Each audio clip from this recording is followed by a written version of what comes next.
Welcome back to Coffee and Conversation. And for our Audie fans, he is in the front window, which until about 30 seconds ago was bright and sunny, but I think the sun has gone behind a cloud because suddenly it just got a little bit dark out. And he's sound asleep over there. He had wanted me to bring him a peppercorn. And for those of you unfamiliar with that concept, that goes back to medieval knights bringing a single peppercorn to their overlord.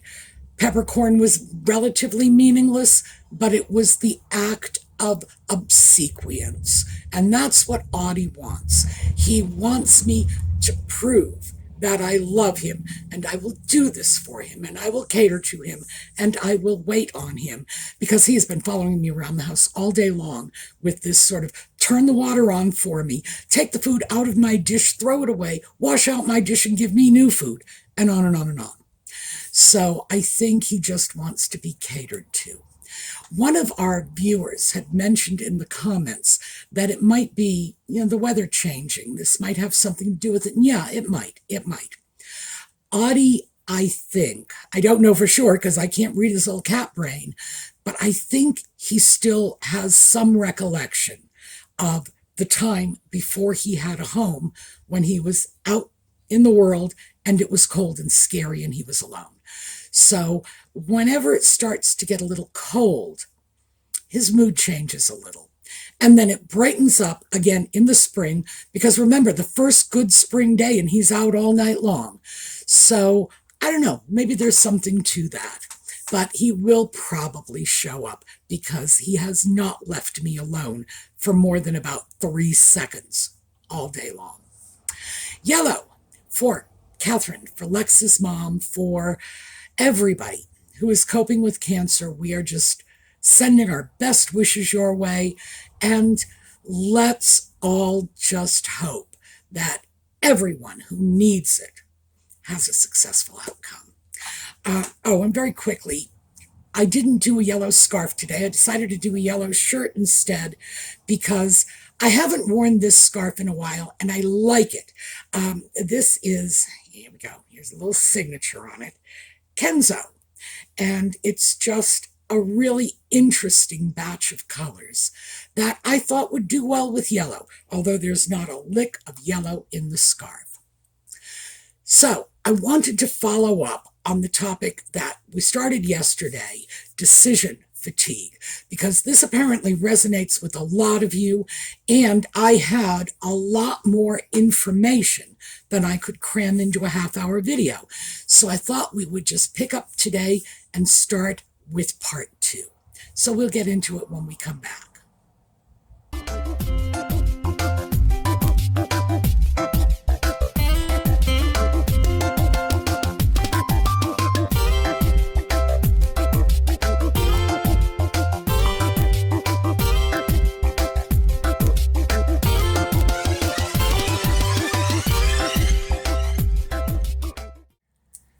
Okay, so let me start with, I've got a couple of articles linked in the description video notes. So one is from the Cleveland Clinic and the other is from the American Medical Association. So these are reliable articles, responsible sources. I have been looking at this information, and it's starting to appear that although I do not believe this whole decision fatigue concept was new to the pandemic, that seems to be when it started to hit the internet. So, not sure what that means. As I say, I do not think this is new. I think that the psychological community has been aware of this for a while. And I do know that they have been doing research on how we use our brains to make decisions.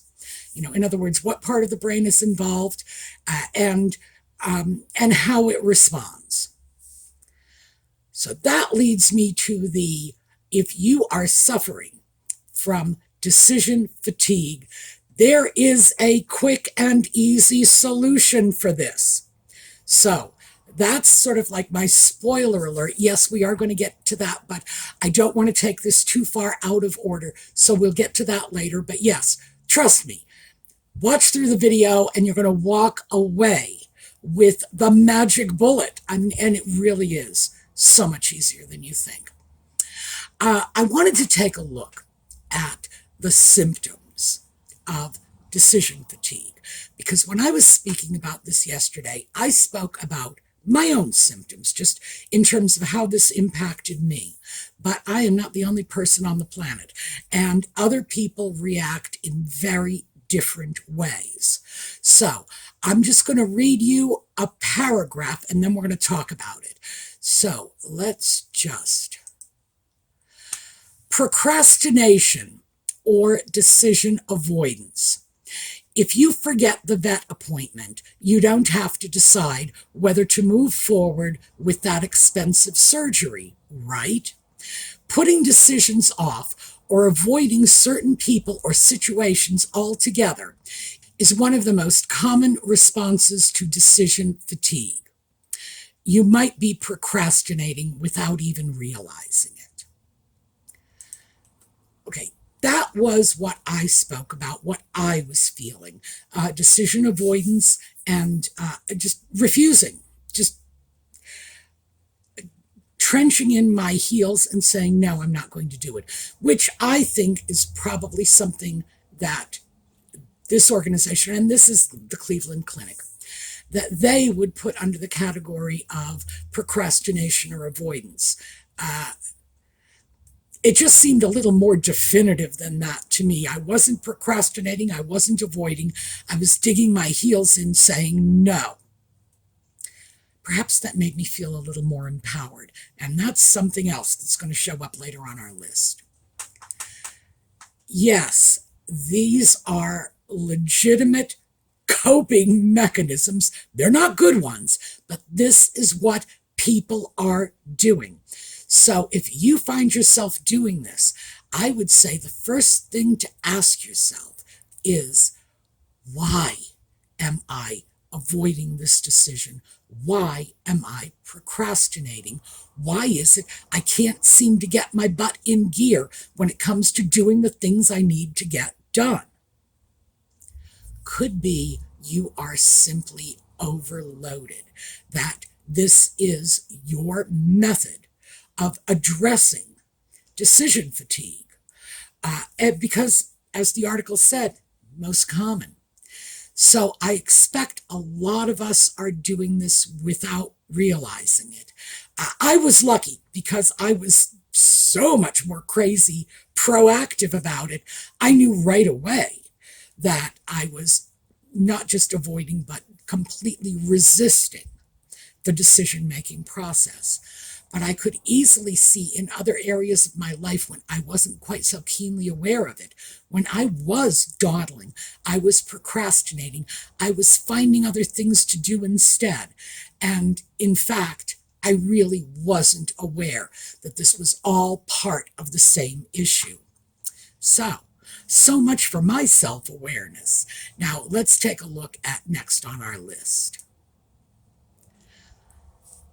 Impulsivity. If you've been making complex decisions all day, you could find yourself being less careful about other choices you have to make. Stopping at the drive-thru that you usually drive by. Spending way too much money on shopping online. Overlooking an obvious cognitive bias. Calling the ex when you absolutely know better. Impulsivity can take a wide range of forms and have a wide range of consequences. So this is interesting because one of our viewers yesterday had left a comment saying that she had redone her house during the pandemic and chose the wrong tiles, and it has to be redone. So she's very clear that she made a bad decision. Now, I don't know if her decision was impulsive. It could have been a sort of first cousin to impulsive. And that is the desire to make a decision, any decision, just to shut the noise down, just to make this decision pressure stop and go away. It's like, fine, I don't want to do it, but I'll do it. There you go. Leave me alone. Impulsivity is one of the worst. That's one I think I might be doing. I'm not sure. I really have to look at my own behaviors and see if I am engaging in this. I might be. I don't generally make impulsive decisions, but there are a few decisions I have made that in retrospect look like they might have been some of those, oh, shut up and leave me alone. Here's your damn decision. I hope you choke on it, which is very much like me. So I'm wondering if I haven't fallen into that trap. But again, there are many ways this can manifest. With me, it comes out very aggressively. It's like, you want a decision, here's your decision. Shut up and leave me alone. It is aggressive. With other people, it's avoidance. It's very passive. Just turning away. I don't want to do this. But it's all the same thing. We're all in the same spot. I guess it's just a question of how we got there and how we are convincing ourselves we're going to get ourselves out of it. Because quite frankly, my aggressive attitude is not helping me. It does set me up for those wildly impulsive decisions I haven't thought through and will probably later regret. And fortunately, I haven't made the wrong tile choice, but I've probably done things just as crazy. So yeah, that's another one. If you find yourself doing this, take a closer look. Next up, exhaustion. Decision fatigue can be physically, mentally, and emotionally taxing. So it wouldn't be surprising for a person with decision fatigue to be desperate for a nap or a good cry. So to some extent, I've fallen into that too. Although not so much because of exhaustion, but because of this gut feeling that I've had that what I need is more sleep. By the way, I was right about that. What I need is more sleep, more downtime. I'm not sleeping well at night. And that's how I interpreted the exhaustion. But if you are irritable, cranky, fussy, exhausted, worn out, could be a danger sign that you are getting close to decision fatigue. Brain fog. Are you suddenly having trouble finishing your sentences? Has your train of thought left the station? Do you keep forgetting names or get distracted when people are trying to talk to you? Decision fatigue might be causing your brain fog. I'm going to read the next one through at the same time as this. This is irritability. Did you just bite your best friend's head off for asking you where you wanted to go for lunch tomorrow? Yeah, you might have decision fatigue. So yes, indeed. And as I mentioned before, that tends to be my reaction. I to get aggressive and defensive. And if somebody calls me out for procrastinating, when in fact I am actively avoiding decisions, I will get very defensive. And I will come up with 100 excuses for why it was a very good idea that I avoided that decision in the first place. But we all have our own method of dealing with this. And I can laugh about it now, but believe me, when I'm in the middle of it, I am not laughing. I am snarling because I resent that decision because I feel attacked. And in a very real sense, we are being attacked. We are being bombarded by all the bells and whistles in society, and that same society that is demanding an answer from us right now, immediately. And let me just throw this in. That is an analog watch. And I keep this for a very good reason. We are more driven by time in today's digital age than we ever were in the past. If someone asks you what time it is, you pick up your cell phone, you look at it, and you say, it's 11:14, it's 11:27. I'm going to look at this and say quarter past, half past. I think that has contributed in some very subtle ways to our feeling that everything is under a crunch. We just have to get everything done now, or 5 minutes ago. And it's because we are really not looking at time the same way. If you go to a young person, and by that I mean somebody who's grown up in the digital age, Gen Z, or maybe, the later millennials, and you talk to them in terms of quarter past, half past, quarter of, it doesn't register with them the same way it registers with us. In fact, they say there are a lot of Gen Z kids who cannot tell time using a clock. I hope that's not true. I do know there are a lot of Gen Z kids who can't read cursive, but I hope they can at least read a clock.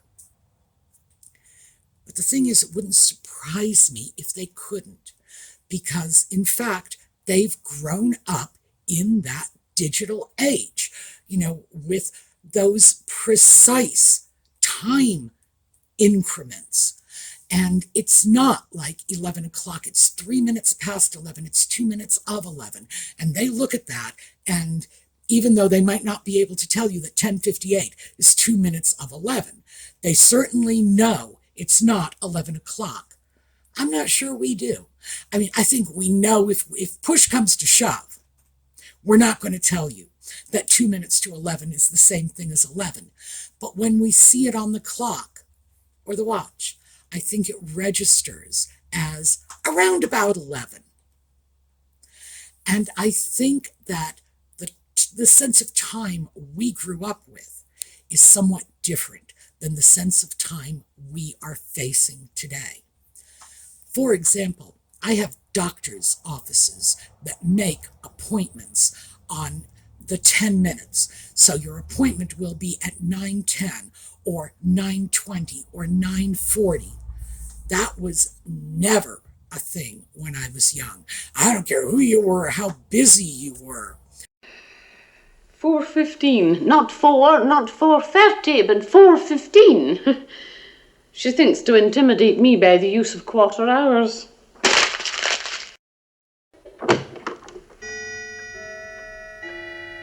"4:15. I was afraid I might be late or early." This is typical of the way we viewed time. It's not the same way the kids are viewing time today. And I think that is serving to further pressurize us. Overwhelmed. Are you starting to feel like there's no room left in your head, much less your schedule, for everything you're juggling? Getting overwhelmed is an issue in and of itself, but it could also signal decision fatigue. And yes, absolutely, nothing could be more on point than feeling overwhelmed, because the stress of that, when you feel overwhelmed and your nerves are frazzled and you feel so brittle that like the next time somebody throws something at you, you're just going to break. Yeah, that is decision fatigue. Now, as the article says, there are other causes. Well, they didn't say, but they implied there are other causes for feeling overwhelmed. And believe me, depression, anxiety that may have nothing to do with decision fatigue can lead you to feel overwhelmed. Get that? And for some people, new mothers, for example, it's normal to feel overwhelmed. And feeling overwhelmed does not mean that, you need to go into counseling or therapy, or that, you're ready for the rubber room. No. It's a normal reaction to an abnormal situation. But the fact is, if this is how you're living your life, feeling overwhelmed, like there is simply not enough time in your day to do all the things that are being demanded of you, it's a good chance it's decision fatigue. Regret or dissatisfaction. If you've made a choice, but you're still ruminating about it hours later and questioning the call you made, it could be the result of decision fatigue. And yes, I think absolutely. Remember our viewer who needs to replace those tiles? That was probably a major red flag in her life when she looked around and said, I made a terrible decision. I don't like this. I have to do this again. That was expensive. I paid money for this, and I have to pay more money to fix it. Yeah. Second guessing, doubting yourself. And maybe you're right. Maybe the doubt is the part that's wrong. Maybe you got the decision right in the first place. Maybe you didn't. But questioning your decisions, because decision fatigue can erode your decision-making confidence. So you make a decision and you back away and say, well, that was a crap decision. Might not have been. It might just be the decision fatigue talking to you. So I think we have one more here. Oh yes, physical discomfort. The stress of making a difficult decision can cause a wide variety of physical symptoms, from tension headaches and eye twitching to nausea or other tummy ailments. So, yeah, it can easily manifest itself physically. That, boy, when it hits the point that it's compromising your health, you know you have to do something, right? Well, here's the thing. I said we would get into this. What you need to do is decompress. Get more sleep, get better sleep. Take a little time, a little downtime. Doesn't even have to be, lie down on the sofa and take a nap. No, just take some downtime, some quiet time. Put your head in a quiet spot, take a bath, take a shower. Take a walk around the block, whatever it is that does it for you. Because here's the thing. Our brains are actually physically responding, in their own little brain chemical way, to an overload of decisions. And they need time to recharge. So, a good night's sleep, sometimes even a little bit of downtime in the afternoon is more than enough to do that. In general, and that I'll check and see if I can find the article that I read this in. I don't think it's either of these two medical articles. But even as little as one good night's sleep can turn things around for you. Now, I've seen that myself. I have seen what it's like to get proper sleep, get up, and face the day without that sort of looming decision fatigue. Oh my, it's pleasant. It really is.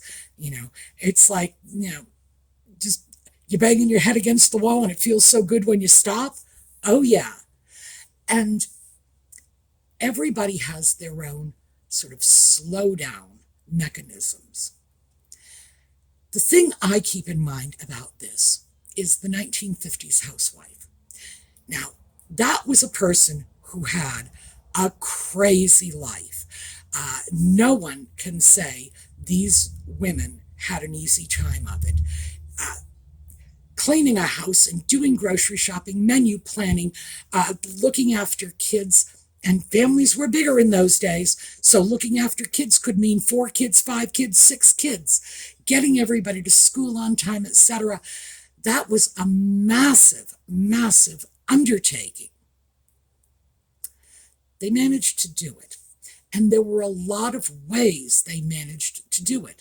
And you would read about this in the, these homemaker helpers guides, either magazines or very often it was guides written by psychologists on,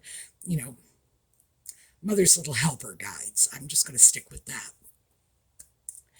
And they would tell the lady of the house to be sure to get up early. Don't sleep late when the kids need to go off to school.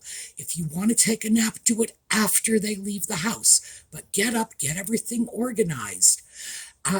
Good reason for it, even though I don't think they knew this back in the 1950s. Your decision making is better in the morning than it is at night. Your decision making is going to be more compromised as the day goes on. It's that simple.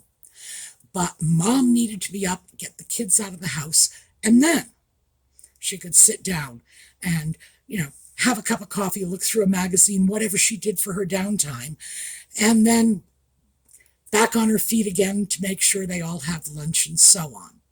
So that was what the 50s housewife did. She built little bits of downtime into her day. Anybody have a 1950s housewife for a mother out there? I can promise you I know what my mother was doing between 1 and 3. She was watching her soap operas. And that was their downtime. They scurry around, do whatever they did, and then bang, guiding light comes on, and so does that television. They built little bits of relaxation time into their day. Why? Because they had to.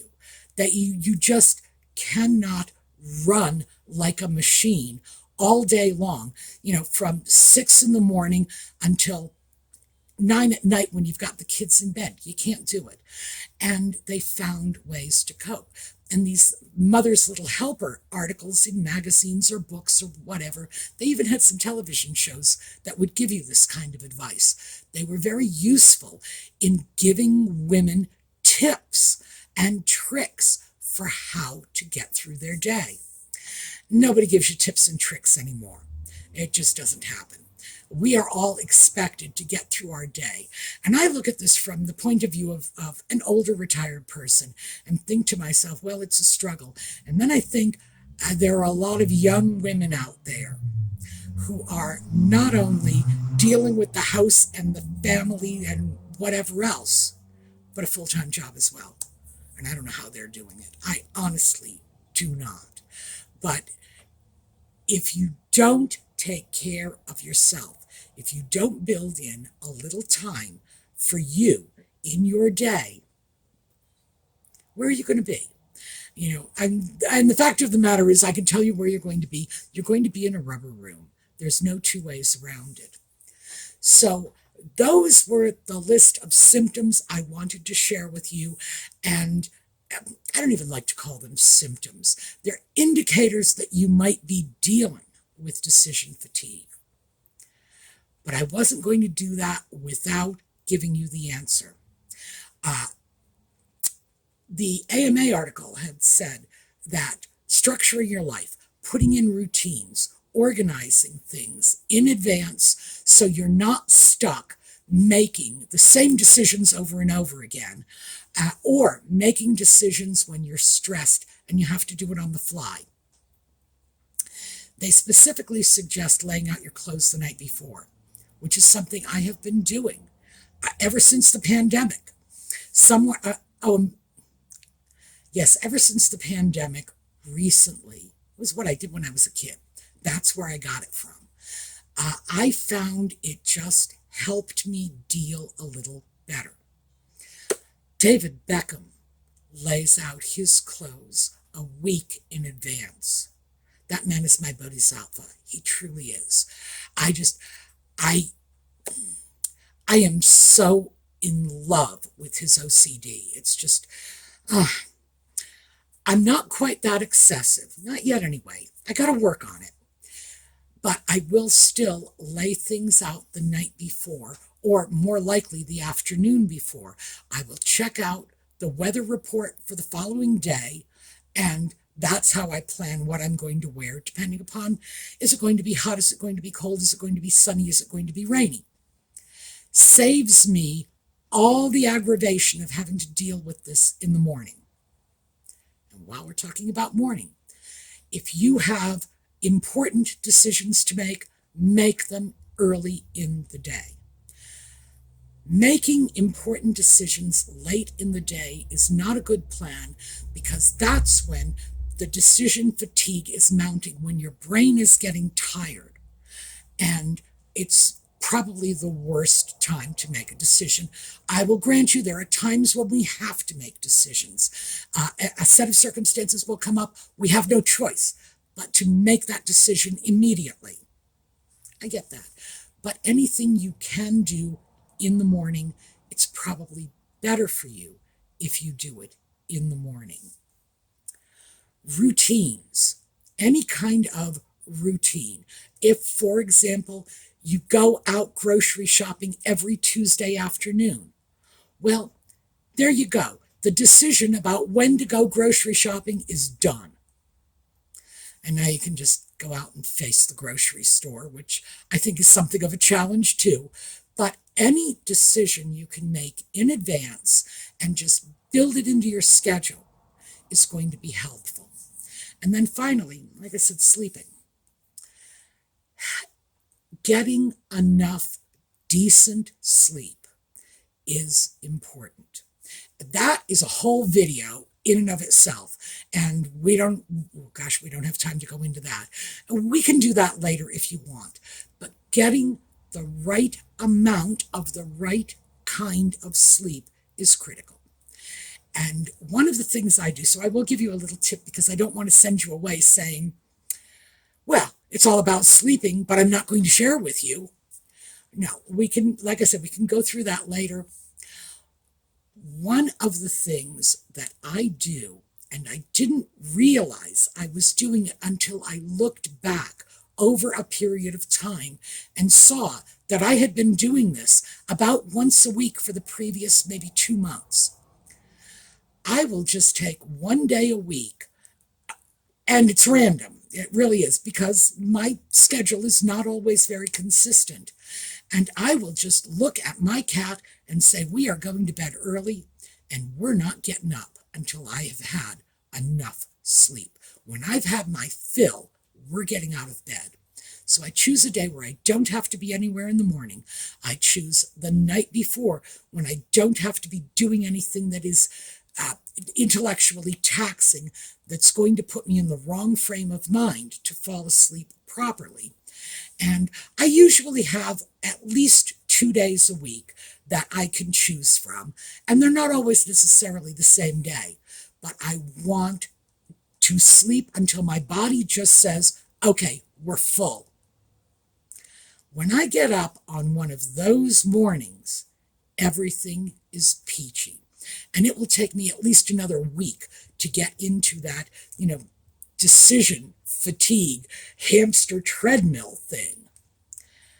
That is probably the easiest and the best thing you can do, because it's something you can do, assuming you're allowed to sleep late tomorrow morning. It's one of those things you can do today. You can do it tonight. You can clear the cobwebs out just by going to bed a little early and not getting up with the alarm.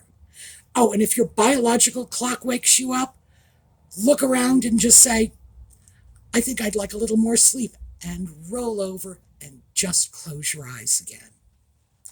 It will make a huge, huge difference. And it's one of those things that once you experience it, you will say, wow, I didn't know it was this easy.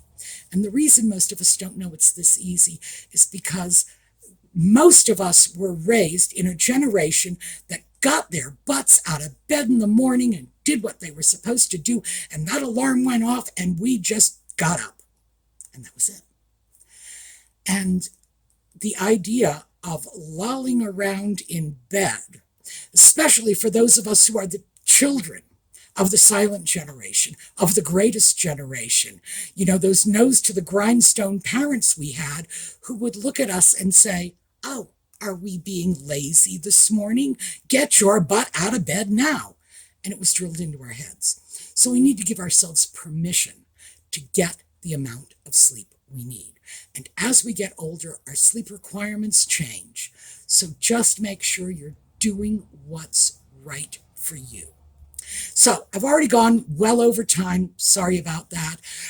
But I did want to get all of this out so at least we have the warning signs, what to look for, and the things like getting enough sleep, organizing your life into a schedule to eliminate decisions, and building some downtime into your day, no matter what it is, just however you check out, like walk around the block, take a bath, whatever, but put a little of that into the day just to revitalize so that you can finish getting through your day.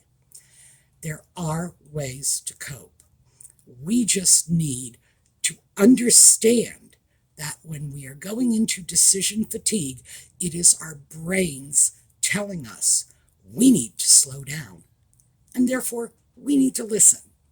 All right, that is what I have for you today. We are going to take a look at a slideshow on the way out. I hope to see you all next time. For those of you who follow Just Chatting, 8 o'clock tonight, New York City time. For everyone else, I hope to see you again next weekend. And in the meanwhile, have a terrific day.